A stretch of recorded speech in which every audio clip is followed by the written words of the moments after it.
Logical reasoning and set theory. Sets and set notation. In mathematics, a set can be defined as a collection of distinct objects. For example, the number on the faces of a die form a set. Sets are usually denoted by capital letters or by descriptions inside curly brackets. An object in a set is referred to as an element. The number 5 is an element of the set of the numbers of a die. So are 1, 2, 3, 4, and 6. There are 3 general ways to defining the contents of a set. Listing the elements. So on a 6-sided die, you'd have 1, 2, 3, 4, 5, 6. So you have 1, 2, 3, 4, 5, or 6 are the elements on the die. Description in words, so natural numbers less than 7 because the natural numbers start at 1. Or x is less than 7 and x is an element of the natural numbers. The curly brackets represent the set of, whoa, what happened? The curly brackets represent the set of,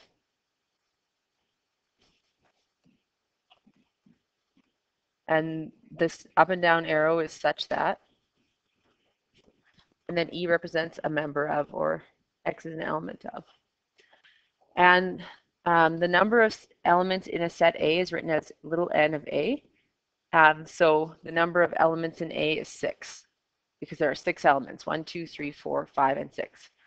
Note the number 2 belongs to a set A, but the number 8 does not belong to set A. So to express this, we say 2 is an element of A and 8 is not an element of A. The order of listing the elements in the set, 1, 2, or 2, 1 doesn't matter. So if I had the elements in a set 1, 2, 3, 4, I could list them in any order, 4, 1, 3, 2, and I wouldn't be wrong. But if you don't list them in an order, there's a chance you might miss some. So I always suggest to list them from low to high. So we're going to consider the following 2 sets. Whole numbers that are less than or equal to 3, and even whole numbers less than 10. So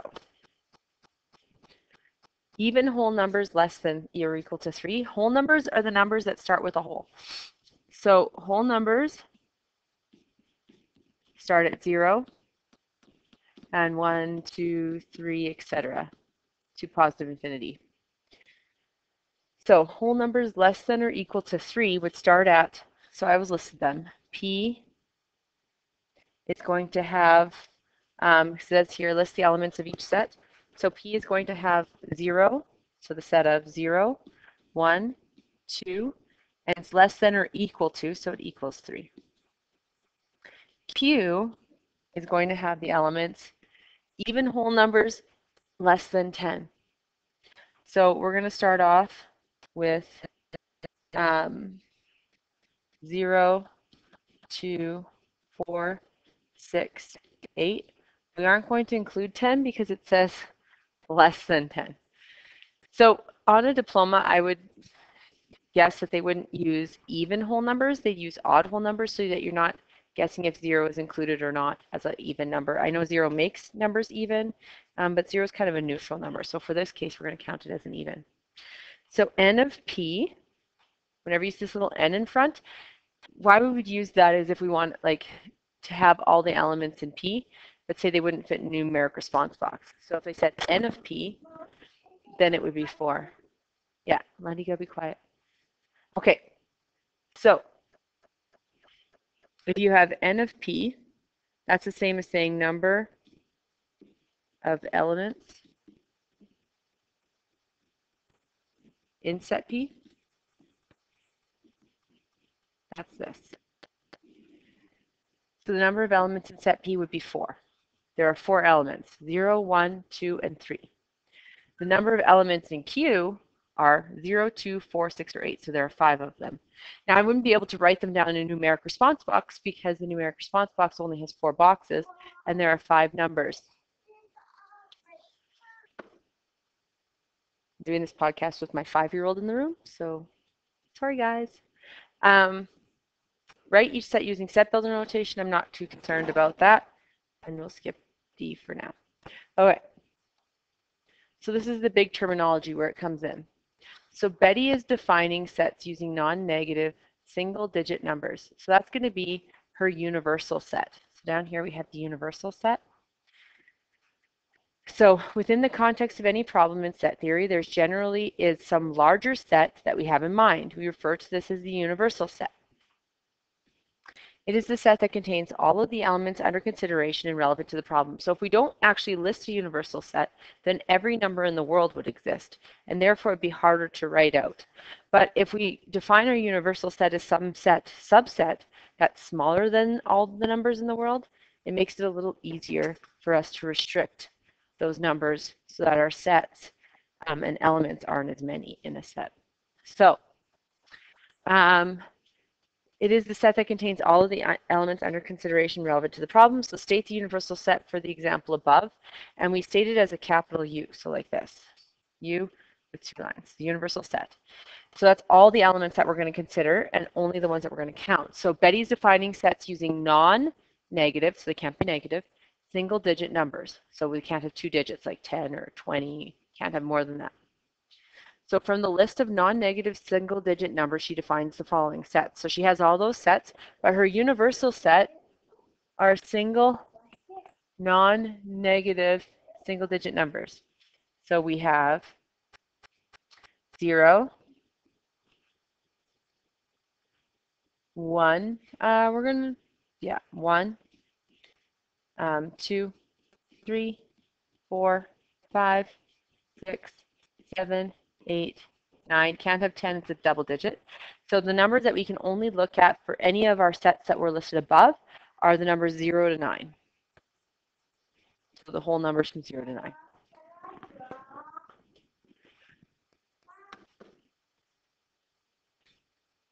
So we're going to go up here and we're going to do the following sets that are based off of the universal set. So we're going to, E are the even numbers, but the even numbers from the universal set.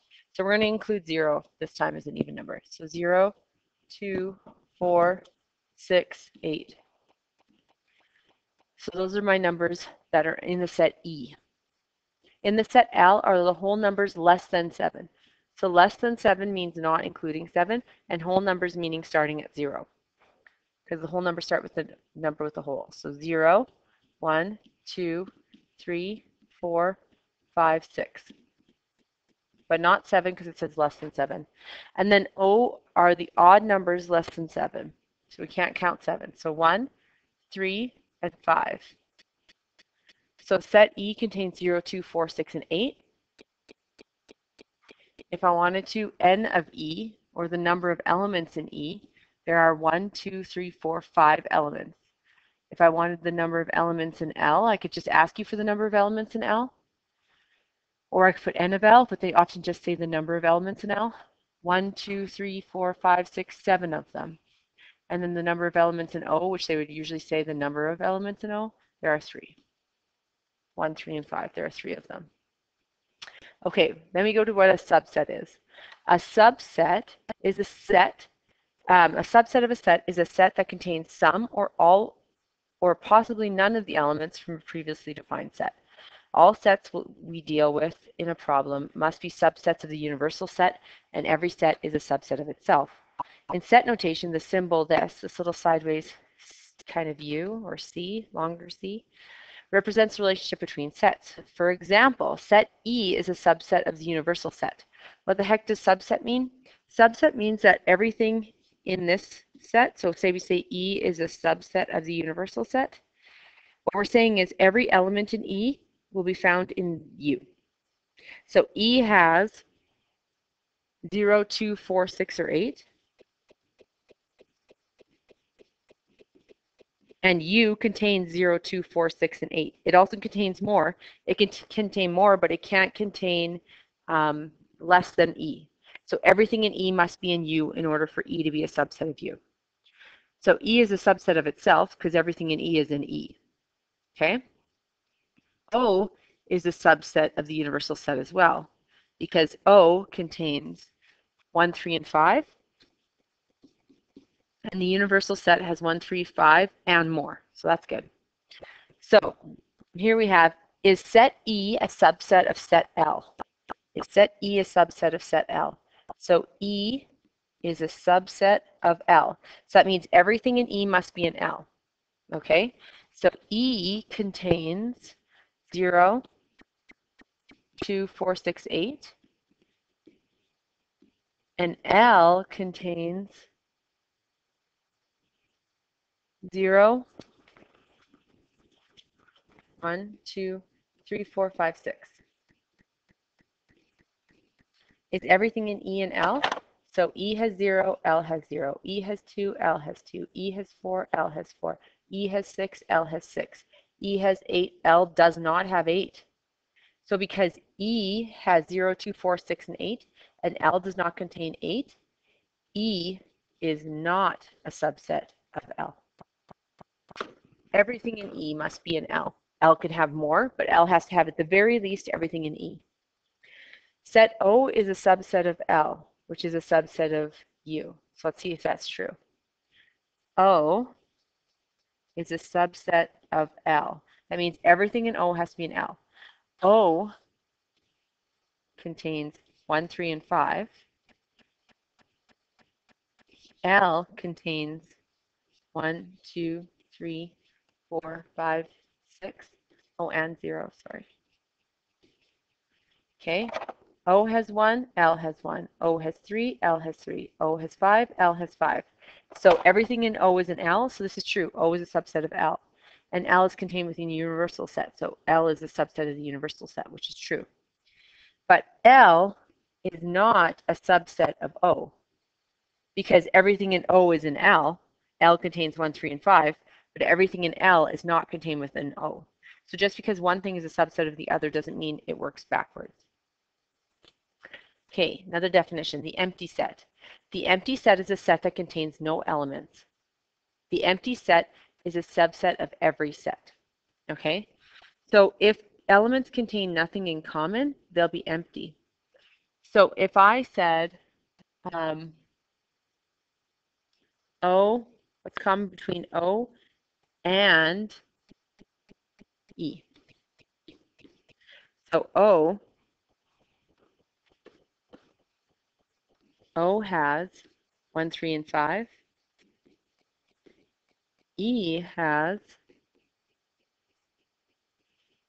0, 2, 4, 6, and 8. This little symbol, this is intersection. This means and. Okay? So what's in O and in E? The elements that they share in common, because that's what and means, what they share in common. So what's in O and in E? Nothing. O has 1 through 5. E has 0, 2, 4, 6, or 8. O and E contain nothing in common. So how I would write that is O and E equal the empty set. Okay? If I said O and L, for example, this little symbol, and I know it's an and because it's like this, and what I do is if I can write and with that symbol, it's an and. So this, I draw a line and it makes an and, it's and. So this is and. O and L, it also means intersection, which will come up in a little bit here. So O and L. O has 1, 3, and 5. L has 0, 1, 2, 3, 4, 5, 6. So what's in O and in L? The ones that are in common. So what's in O and in L? 1, 3, and 5. All of the things in O are in L because it's O is a subset of L. So what's in O and L? The elements 1, 3, and 5. And that's it, because those are the only elements that they share in common. Okay, another definition. We have quite a few definitions at the beginning of this, but then that's it. So complement of a set. The complement of set A is written like this. It's denoted A prime. It's shown in this one here. So this means the complement of A. The complement of set A is a set of elements in the universal set that are not in set A. Okay? So write the complement of set E. So the complement of set E is E naught. Okay? So it's just saying what's not in E, but in the universal set. So E has 0, 2, 4, 6, 8. The universal set up here, we wrote it already. The universal set has 1, 2, 3, 4, 5, 6, 7, 8, 9. Okay? I want what's not in E, but in the universal set. So 0 is in E, but 1 is not. 2 is in E, but 3 is not. 4 is in E, but 5 is not. 6 is in E, but 7 is not. 8 is in E, but 9 is not. So what's not in E, but in the universal set? 1, 3, 5, 7, and 9. So that's the complement of E.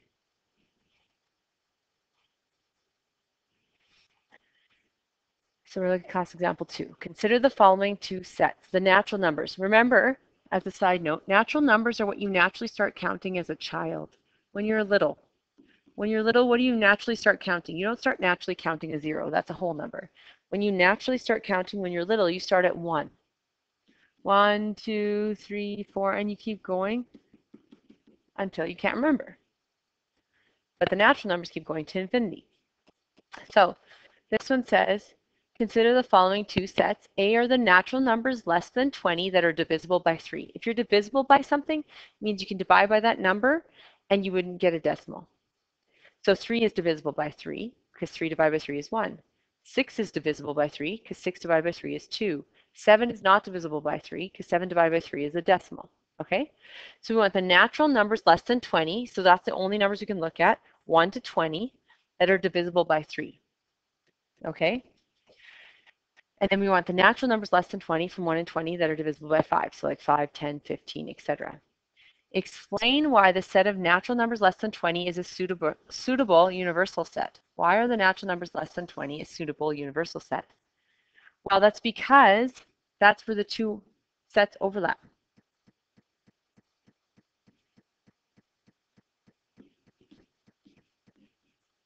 Or what the two sets are restricted to. The bigger set they're restricted to. So if we wanted to list the universal set would contain natural numbers. So I start at 1, 2, 3, 4, 5, 6, 7, 8, 9, 10, 11, 12, 13, 14, 15, 16, 17, 18, and 19, but not 20 because it says less than 20. So those are the only numbers I can use because that's my universal set.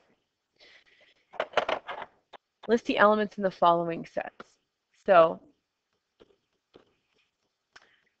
set A are all the natural numbers less than 20, so from 1 to 19, not including 20, sorry, that are divisible by 3. So we start off with 3 because 3 divided by 3 is 1. Then we get 6, 9, 12, 15, 18, and we stop there because we can't go any higher than 19. In B, they're the natural numbers divisible by 5. So we start off with 5, 10, 15. And we stop there because 20 isn't included. Not in A, but in the universal set would be 1 and 2, but not 3, because that's an A. 4 and 5, but not 6, because that's an A. 7 and 8, but not 9. 10 and 11, but not 12. 13 and 14, but not 15. 16 and 17, but not 18. And then 19.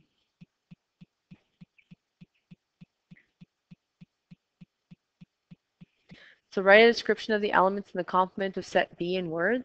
So B is the natural numbers less than 20 that are divisible by 5. Not B would be the natural numbers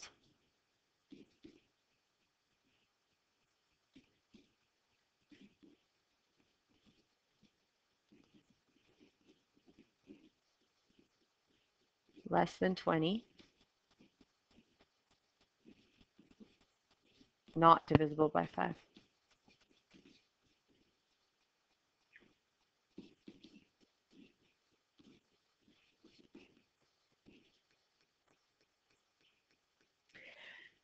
So set C says the natural numbers less than 20 that are multiples of 6. Multiples of 6 start at 6 and keep going up by 6. So C would equal 6, 12, 18, and then I would have to stop because the universal set is between 1 and 20, but not inclusive of 20, sorry, so 1 and 19. you want to state whether the following is true or false. So this says C is a subset of A. In order for C to be a subset of A, everything in C must be in A. So C contains 6, 12, and 18, and A contains 3, 6, 9, 12, 15, and 18. So in order for C to be a subset of A, everything in C must be in A. So C has 6, A has 6, yay. C has 12, A has 12, yep. C has 18, A has 18. Yes, so everything in C is in A. So this is true.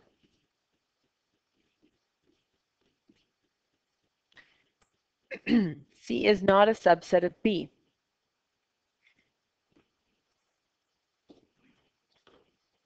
In order for C to not be a subset of B, C, everything in C must not be in B. So C has 6, 12, and 18, and B has 5, 10, and 15.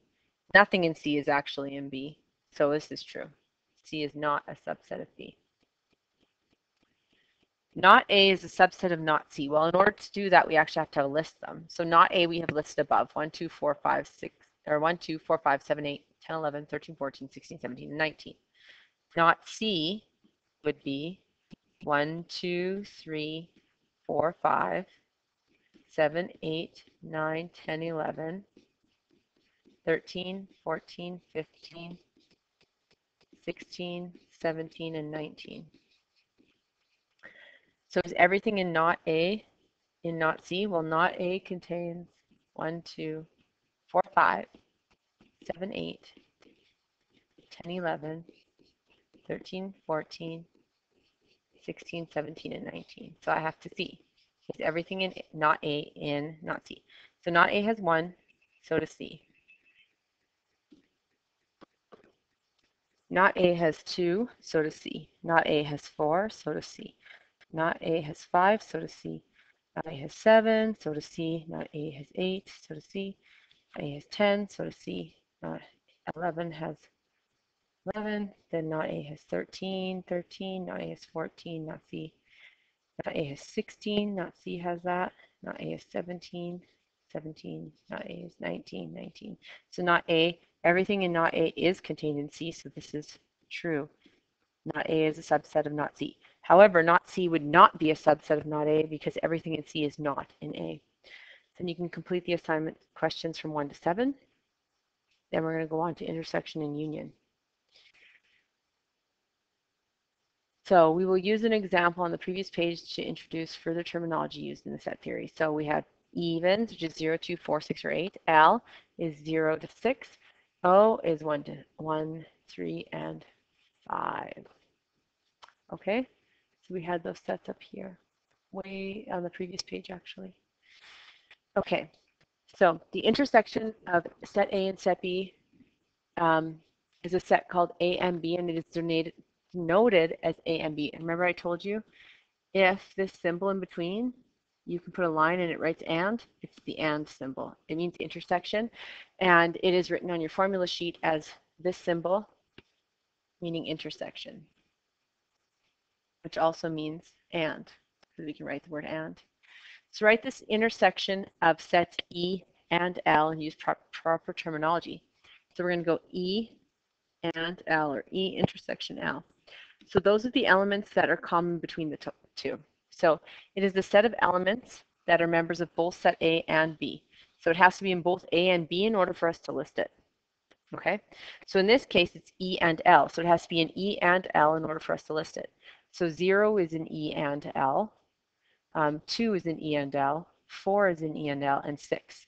But no other elements are in E and in L in both of them, so we don't list them. Our next one is the union of sets A and B. It's a set called A or B, and it's denoted by A or B. I always remember that this is or because if I do this, it does not write the word and, it writes a funky word. So then it's not and, it's or. It is the set of elements in the members of either set A or B or both. So actually, if it's in A or it's in B, you'd state it. So if I would ask people in the class to put up their hand if they were in math or in science, math or chemistry, let's say, they'd put up their hand if they were in math, or if they were in chemistry, or if they were in both, their hands would all be up. So often OR has more elements because if you're in either OR set, you're going to be listed. And you have to be in both. So if I told you who is in math and chemistry, only the people in math and chemistry would lift their hands. So it would be way less than if I asked for math or chemistry. So OR often has less. So here it says use appropriate notation to write the union of set E and L. Do not write the same element more than once. So if I want E or L, E union L, I'm going to list anything in E and anything in L, and I'm going to list them in order so I don't miss any. So E has 0, so does L. That's great. L has 1, so I'm going to list it. E has 2, and so does L. L has 3, both have 4. L has 5, they both have 6. E has 8. So if it's in either or E or L, I list it. Then there's disjoint sets. Disjoint sets, two sets are said to be disjoint if they have no elements in common. So if they're the empty set, like we did before. So for example, if we have 2, 3, 4, and we have 5, 6, 7, they're disjoint because there's nothing in common between the two sets. So which two sets above are disjoint? Now we found out in the previous example that E and L had nothing in common, or sorry, E and O. The evens and the odds less than, I don't remember, 7. So E and O have nothing in common. So if I go E and O, they're going to get the empty set because there's nothing in common. There's nothing in E and in O. So then E and O are said to be disjoint.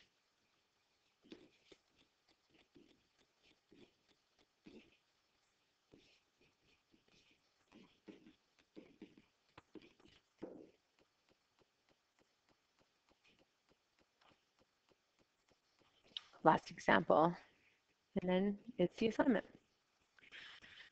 So consider the sets A, B, C from class example 2, where U are the natural numbers less than 20. A was the natural numbers less than 20 that are divisible by 3, so 3, 6, 9, 12, 15, and 18. B were the natural numbers less than 20 that were divisible by 5, so that was 5, 10, and 15. C were the natural numbers less than 20 that are multiples of 6, so 6, 12, and 18. So list the elements of the following set and describe each set in words. So this is A intersection B. How do I know it's intersection? Because if I take that symbol, it writes the word and. So I can write it as A intersection B, or I could write it as A and B. Either way, I'm listing only the elements that are in A and in B. So what numbers are in A and in B? Well, I'm going to put a little squiggly bracket because that means the set of. So what's in A and in B? 3 is not, 6 is not, 9 is not, 12 is not in both, 15 is in both, 5 and 10 are not, neither is 18. So the only thing that's in both A and in B is the number 15. If I went N of A and B, you wouldn't put a squiggly bracket, you'd just put 1. Because all I would be asking for is the number of elements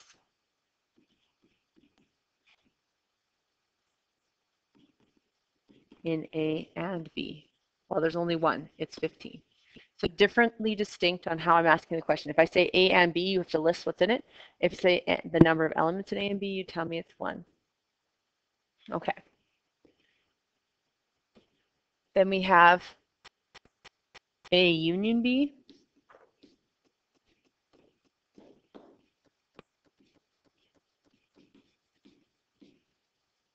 Or A or B. So what's in A or in B? If it's in A or in B, I list it. So it's all the numbers. Love you, Lindy. So 3, 5, 6, my daughter, 9, 10, 12, 15, I heard you, and 18. Okay? If I said N of A union B or A or B, I would count how many there are. 1, 2, 3, 4, 5, 6, 7, 8. So there'd be 8 elements in it. This one is not A and B. In order to list what's in not A and B, I would need to have not A first. So not A are all the elements in the universal set that are not in A.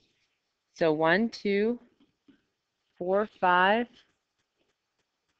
7, 8, 10, 11, 13, 14, 16, 17, and 19. So not A and in B. Well, B contains the elements 5, 10, and 15. So what this means is this little symbol, when I flip it over, I can write the word and. So I'm asking what elements are in not A and in B. So I want the elements in both not A and in B, so the overlapping elements. So 5 is in both. So I'm going to list that. 10 is in both. So I'm going to list that. And 15 is not in both. So I'm not going to list that. And then if I said the number of elements in not A and B, I would just say 2 because there's only 2 of them. So write a set equivalent to B and C. Remember, this can also be intersection. They could say the intersection of, and it would mean still the same thing. So what's in B and in C? The elements that are in B and in C, so in both, are not 5, 10. So it would be just B and C. Not 5, not 6, not 10, not 12, not 15, not 18. B and C have nothing in common, so they're disjoint. So they're the empty set. In A or C, so if it appears in A or in C, I'm going to list it. So often or has more. So A has 3, and they have 6, 9, 3, 6, 9 in A or C. There's also 12 in both, but I still list it even if it's in both. 15 and 18. So if it's in either or even in both, I list it when it's or. And then this would be A and C, because it makes the and word. What's in A and in C? So what's in common between the two? 6, 12, and 18. They're actually 6, 12, and 18 are all 3 in common. So the last one here is D is 2, 4, 6, 8, 10, 12, 14, 16, or 18. So when we have something like this, we need to list B or D first. Because it's in brackets. You always do brackets first, remember? Even from little on, you're taught brackets first, bed mass. So what's in B or in D? Anything in B or in D, I'm going to list it. So 2, 4, 5. So 2 and 4 are in D. 5 is in B. 6, 8 are in D. 10, 12, 14, 15, 16, and 18 are in B or D. Okay? So B or D contains those. Now what I'm going to do is I want the elements that are in A, in set A. So set A contains 3, 6, 9, 12, 15, and 18. I want the elements that are in A, so in here, and in B or D. So if they're in this one or in this one, I'm going to list it. Or sorry, in this one and in this one, I'm going to list it. So 6 is in both, 12 is in both, 15 is in both, and 18. Okay? Now, this one over here, I want to go over 3. If it has the not symbol, we can do this separately. So we can do this. We can go not A and not B. We can do that first. So what's in not A and in not B? So not A, we have listed up here already, but not A contains 1, 2, 4, 5, 7, 8, 10, 11, 13, 14, 16, 17, and 19. Not B contains everything but B has 5, 10, and 15. So it's going to be 1, 2, 3, 4, 6, 7, 8, 9, 11, 12, 13, 14, 16, 17, 18, and 19. So that's not B. So I want the ones that are in not A and not B. So I want the overlapping ones.